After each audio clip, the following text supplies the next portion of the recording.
시사인의 김은지입니다. 네. 정상이 아니거나 정상이 아니거나 했는데 저희 PD가 그걸 또 못 알아듣고 나름의 유머인데 바보예요. 날뛰고 있어요 지금 밖에서. 자, 시사인의 네, 했습니다. 또 했어요? 예. 정상이 아니거나. 정상이 아니거나. 네. 자, 첫 번째 뉴스는 뭡니까? 네, 다스 핵심 관계자의 녹취록이 공개됐습니다. 그에 따라서 녹취록에 나오는 140억 원을 둘러싸고 여러 보도들이 나오고 있는데요. 녹취 당사자가 입을 열었습니다. 18년 동안 이상은 회장, 그러니까 다스의 회장 최측근으로 근무했던 김종백 씨인데요. 140억 원은 다스에서 조성한 비자금이다라고 밝혔습니다. 아, 그렇군요. 김종백 씨는 이제 몇 차례 언론에 등장했기 때문에 아시는 분은 아실 텐데, 처음엔 이제 운전기사로 소개가 됐는데, 사실상 운전기사가 아니라 다스 내의 다양한 업무를 종합적으로 본 내부 사정에 아주 밝은 인사다. 이렇게 얘기해야 되는 게 맞는 것 같아요. 운전만 한 게 아니기 때문에. 네, 지방과 관계된 다양한 일도 했습니다. 그러니까 모르는 게 없다라고 봐야 될 텐데요. 그런데 이제 그 녹취록 중에 이제 140억이 여러 번 등장하는데 액수가 또 절묘하잖아요. 액수가 절묘해가지고 이것이 BBK로부터 회수한 투자금 140억 우리가 계속 문제 삼았던 그거라고 해석하는 언론도 있고. 왜냐하면 녹취록 그 대목은 굉장히 짧거든요. 네, 맥락을 알아야지만 알아들을 수 있는 이야기이긴 합니다. 네. 그리고 또 이제 그 녹취록 중간에 보면 그 돈을 나눠서 김재정 이상은 각각 당시 최대주 두 사람의 통장에 들어가 있었던 내용이 나오니까 아, 이건 도곡동 땅 매각 대금이다라고 해석하는 언론도 있었고요. 근데 이제 그렇게 해석이 엇갈리니까 그 녹취록의 주인공, 그러니까 통화를 한 당사자죠. 당사자 그 김종백 씨가 그게 아니라 이것은 정호영 특검 때 나왔던 120억 플러스 그 이전에 한 20억 정도의 또 비자금이 있었는데 그걸 얘기하는 거다. 네, 당사자가 직접 밝힌 겁니다. 본인이 대화 도중에 등장했던 그 해당 부분은 그런 맥락에서 등장한 거라고 지금 이제 해설을 해준 건데, 저는 어느 쪽이어도 그 돈이 전부 이명박 전 대통령이 회수하려고 했다. 이게 핵심 키포인트라고 봐요. 그러니까 돈의 성격도 물론 중요한데 그 돈을 결국 그 돈의 주인이 결국 이명박 전 대통령이었다. 이게 핵심이죠. 예. 네, 이시영 씨를 통해서 이명박 전 대통령이 회수하려고 했다라고 김종백 씨가 해설하고 있습니다. 그러니까요. 여기서 이제 만약에 120억 플러스 120억 비자금이었다면 이제 이명박 전 대통령 횡령에 혐의를 받게 되는 것이고요. 도곡동 땅이었다면 이제 차명소유 문제가 되는 거고, BBK 140억은 대통령 권한으로 그 자기 재산을 찾으려고 공권력을 이용한 거니까 직권남용 부분. 네, 현재 수사가 진행 중입니다. 네. 어느 쪽이든 걸립니다. 특히 도곡동 땅일 경우에는 어느 쪽이나 다 마찬가지지만 결국은 그 돈이 다스에 들어갔다가 BBK 들어갔다가 그걸로 주가 조작을 했기 때문에 이제는 이제 주가 조작의 혐의까지, 예. 어느 쪽으로든 다 걸린다. 예.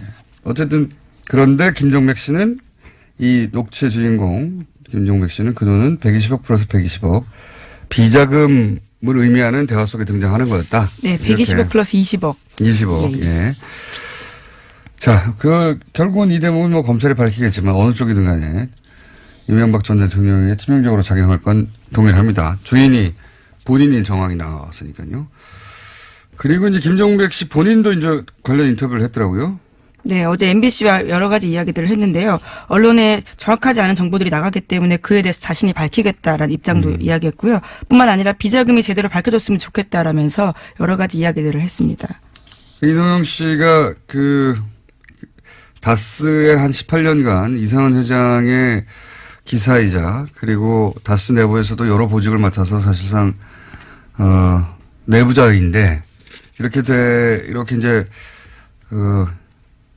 양심 선언을 하게 된 이유 중에 하나는 이동영 씨, 그러니까 이상은 회장의 아들 이동영 씨가 리베이트 관련한 불법 행위가 드러나자 그걸 뒤집어 쓰라고 요구하자. 예. 그건 못하겠다고 도저히 아무리 내가 오래 근무했어도 그렇게 해서 사실은 이런 녹취들이 만들어지게 된 거라고 하죠. 예, 앞으로의 근거를 위해서 만들어놨다라고 하는데요. 이제 어마어마한 이 사항들을 이제 내부 고발하게 된 거가 된 거죠. 그렇죠. 예. 자, 그렇습니다. 그 140억 관련 언론들이 하도 많이 등장해서 해설 한번 해드렸고요. 자, 다음 뉴스는요. 예, 지난 25일 밤 검찰 수사관들이 영포빌딩 지하 2층을 압수수색했습니다.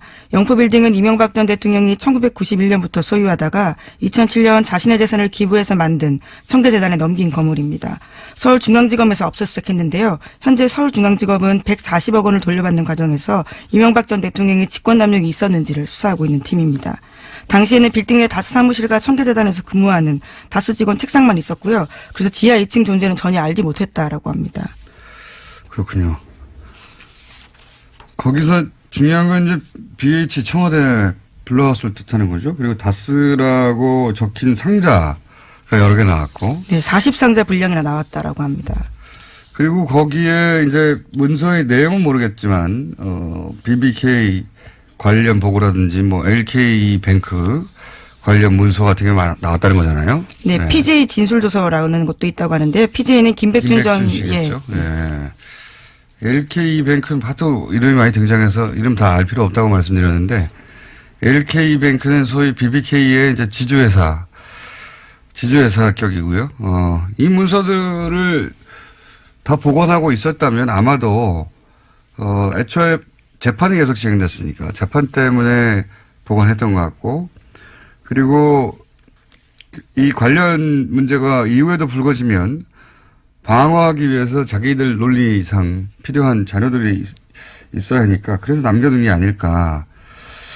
그런 다음에 청와대에 들어간 이후에 돈을 돌려받고 다 소각해버렸어야 하는 건데 예. 방심했던 것 같아요.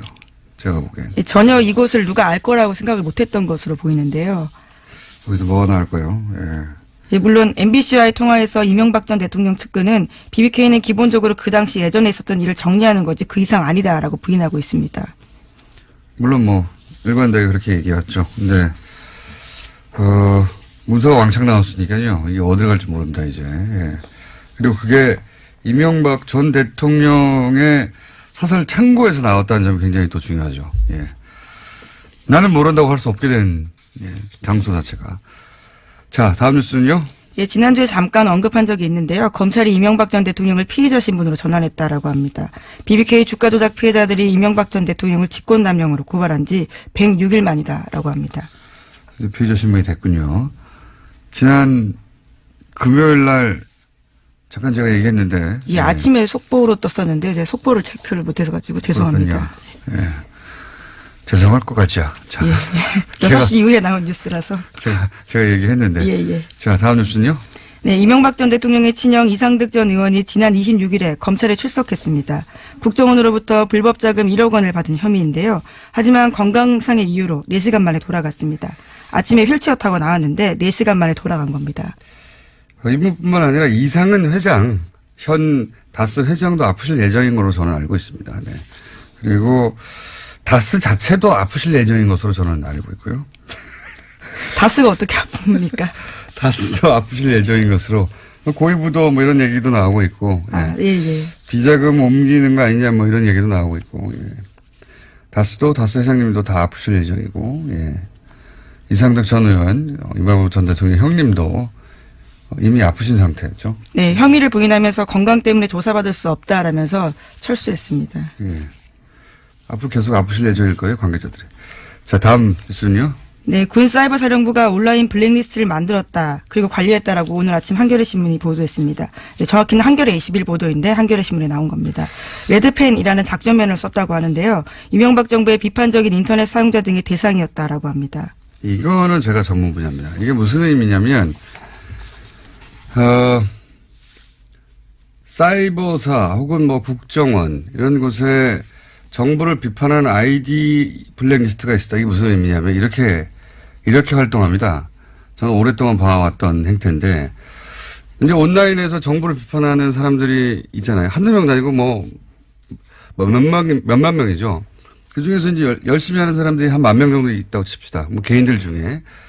어떤 사람들은 뭐 포털 게시판에서 적극적으로 활동할 수도 있고 어떤 사람들은 뭐 자신이 잘 가는 커뮤니티 게시판에서 활동할 수도 있고요. 뭐 SNS나 페이스북 같은 데서 자기 의사를 밝힐 수도 있고요.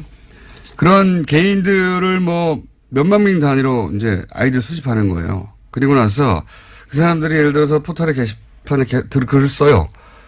그러면 그 사람이 글 쓴 것을 향해서 득달까지 달려갑니다. 댓글을 달아요. 다시 방어하는 내용들을 쓴다라는 그렇죠. 거죠. 그 사람을 따라다니는 거예요. 그 개인을. 자기가 잘 가는 커뮤니티 글을 써요. 그럼 득달같이 달려가서 댓글을 쓰거나 비판을 해요. 그러니까 그 개인은, 그 사람은 개인이잖아. 저쪽은 부대고. 그죠? 저쪽은 조직이고 이쪽은 개인인데 그 개인이 그걸 대응하느라 신경을 쓰고 에너지를 쓰고 하다 보면은 괴롭잖아요. 그렇게 의욕을 혹은 활동을 위축시키는 겁니다.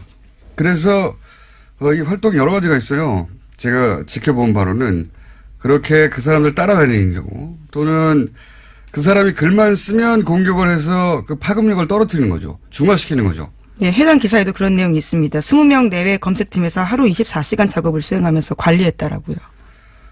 이건 사이버 사령부에서고 그 조직은 국정원 조직보다 작거든요. 국정원도 이 일을 해온 것으로 저는 알고 있어요. 그리고 그렇게 주요 인물들은 그 사람들이 글을 쓰든 쓰지 않든 지속적으로 주기적으로 그 사람에 대한 비판 글을 올려서 평판을 떨어뜨리는 겁니다. 여러 가지 활동을 하는 거예요. 그런 활동을 지속적으로 합니다. 지속적으로. 그래서 개인의 경우에는 그 스트레스를 받아서 쓰다가 말아버리는 거예요. 아, 이게 내가 무슨 영광을 보겠다고 이런 일을 하느냐. 아니면은 그 사람 그 개인 부대죠. 부대하고 싸우느라고 힘을 다 빼버리는 거예요. 주고받고 뭐 그런 행위를 해가지고 전체적으로 그런 사람 쓰는 사람들을 평판을 떨어뜨리고 위축시키고 파급력을 떨어뜨리는 일들을 해왔죠. 네. 자 오늘은 저희가 긴급 인터뷰를 준비해서 마지막 뉴스 짧게 하나 정리하고 넘어가죠. 네, 안철수 국민의당 대표가 어제 이상돈 전당대회 의장에게도 당원권 정지 징계 처분을 내렸습니다. 이에 따라 바른정당 통합 의결 전당대회 진행 방식에 시선이 쏠리게 되는데요. 안 대표는 이 의장을 포함해서 현역 의원 16명 등 총 179명에게 징계를 내렸습니다. 이 징계의 목적은 말이죠. 처음 이 징계를 하겠다고 나왔을 때부터 뜬금없는 거였거든요. 왜냐하면은 이분들은 다 다른 당 만들어서 나간다는 거잖아요. 이분들을 당원권 정지를 시키는 게 무슨 의미가 있습니까? 그렇죠? 이 징계의 유일한 목적은 이상돈 의원의 사회권을 뺏는 거였어요. 전당대회에서. 예.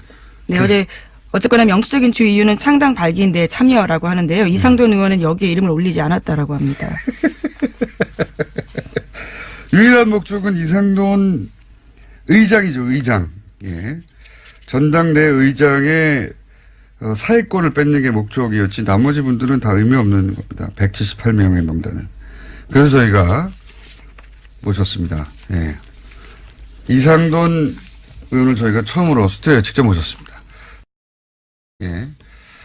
어느 쪽으로든 다 걸린다. 예.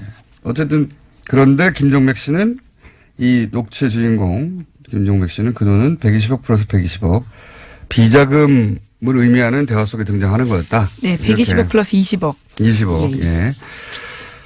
자, 결국은 이 대목은 뭐 검찰이 밝히겠지만 어느 쪽이든 간에 이명박 전 대통령에게 치명적으로 작용할 건 동일합니다.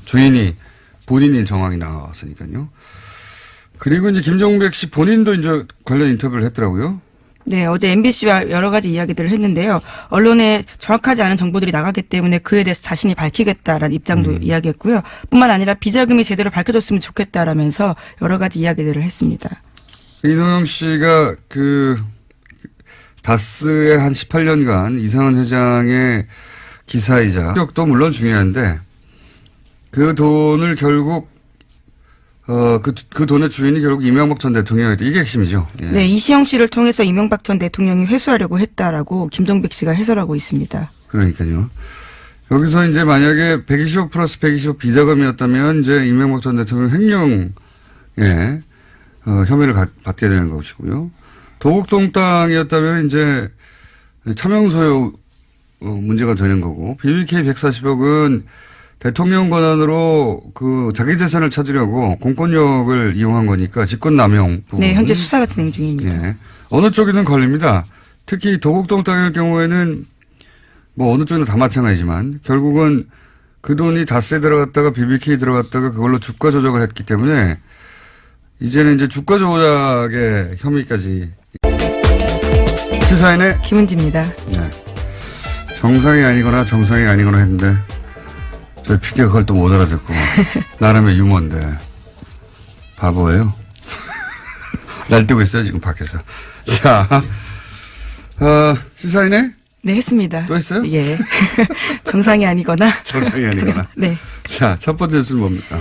네, 다스 핵심 관계자의 녹취록이 공개됐습니다. 그에 따라서 녹취록에 나오는 140억 원을 둘러싸고 여러 보도들이 나오고 있는데요. 녹취 당사자가 입을 열었습니다. 18년 동안 이상은 회장, 그러니까 다스의 회장 최측근으로 근무했던 김종백 씨인데요. 140억 원은 다스에서 조성한 비자금이다라고 밝혔습니다. 아, 그렇군요. 김종백 씨는 이제 뭐 몇 차례 언론에 등장했기 때문에 아시는 분은 아실 텐데, 처음엔 이제 운전기사로 소개가 됐는데, 사실상 운전기사가 아니라 다스 내의 다양한 업무를 종합적으로 본 내부 사정에 아주 밝은 인사다. 이렇게 얘기해야 되는 게 맞는 것 같아요. 운전만 한 게 아니기 때문에. 네, 지방과 관계된 다양한 일도 했습니다. 그러니까 모르는 게 없다라고 봐야 될 텐데요.